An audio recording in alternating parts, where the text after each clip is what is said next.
ભાવનગરમાં સરકારી હોસ્પિટલની ગંભીર બેદરકારી સામે આવી છે। 2 માળના રેકોર્ડ વિભાગના બિલ્ડિંગોમાં મોટી તિરાડો પડી।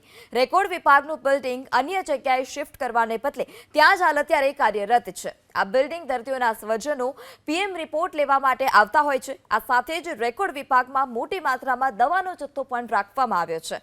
ત્યારે સવાલ એ થાય છે કે શું કોઈ મોટી દુર્ઘટનાની હોસ્પિટલ પ્રશાસન રાહ જોઈ રહ્યું છે? વર્ષ 2005માં સરકારી બિલ્ડિંગના પરિસરમાં રેકોર્ડ વિભાગના બિલ્ડિંગનું નિર્માણ કરાયું હતું અને અત્યારે હાલ આ બિલ્ડિંગ જર્જરિત છે।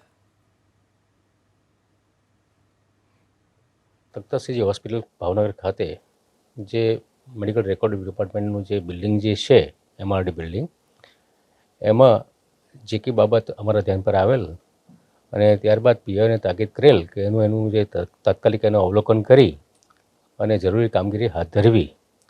એના અંતર્ગત પીઆઈ દ્વારા જે તે બિલ્ડિંગનું અવલોકન કરવામાં આવેલું છે અને તેઓ દ્વારા જ્યાં જ્યાં જરૂરિયાત છે ત્યાં આગળ રીઇન્ફોર્સમેન્ટ અને સ્ટ્રેન્થનિંગ અંગેની કામગીરી ચાલુ કરવામાં આવેલી છે। અત્યારે પીઆઈને આના અંગેની લેખિતમાં અને મૌખિક પણ જાણ કરેલી છે અને તેના અંગે એમની કાર્યવાહી ચાલુ કરેલી છે અને જે તે બાબતમાં પીઆઈ દ્વારા જો મકાનને જર્જરિત જાહેર કરવામાં આવશે તો તેમની જેમ તાકીદ થશે એ પ્રમાણે એને ખાલી કરવાનો વખત આવે, પણ અત્યારના તબક્કે એમના જણાવ્યા મુજબ આમાં સ્ટ્રેન્થનિંગ અને રીઇન્ફોર્સમેન્ટ કરવાથી વાંધો આવશે નહીં એવું અત્યારે જણાય છે અને એ લોકોએ કાર્યવાહી ચાલુ કરેલી છે। ભાવનગરનું સિવિલ પ્રશાસન લોકોના જીવ લેવા બેઠું હોય તે પ્રકારના દ્રશ્યો હાલ સિવિલ હોસ્પિટલની અંદર જોવા મળી રહ્યા છે। તમને રેકોર્ડ વિભાગના દ્રશ્યો બતાવવા માંગીશ કે જે 2 માળનું બિલ્ડિંગ આવેલું છે કે જેનું તમે સ્ટ્રક્ચર જોઈ શકો છો, મોટી તિરાડ છે તે જોવા મળી રહી છે। આ તિરાડ એટલી ભયંકર છે કે કોઈ પણ સમયે મોટી દુર્ઘટના ઘટે તો પણ નવાય નહીં। અહીં જે રેકોર્ડ વિભાગ આવેલું છે તેમાં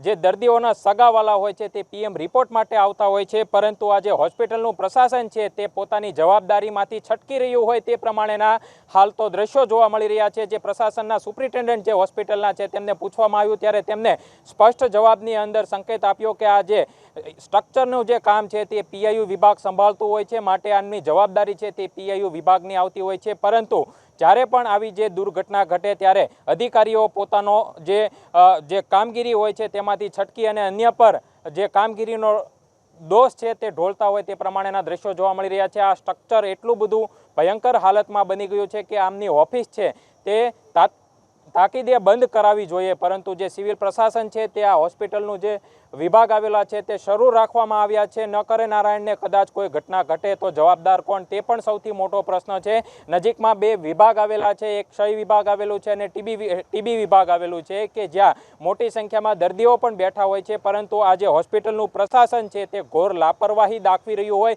તે પ્રમાણેના દ્રશ્યો હાલ સિવિલ હોસ્પિટલની અંદર જોવા મળી રહ્યા છે।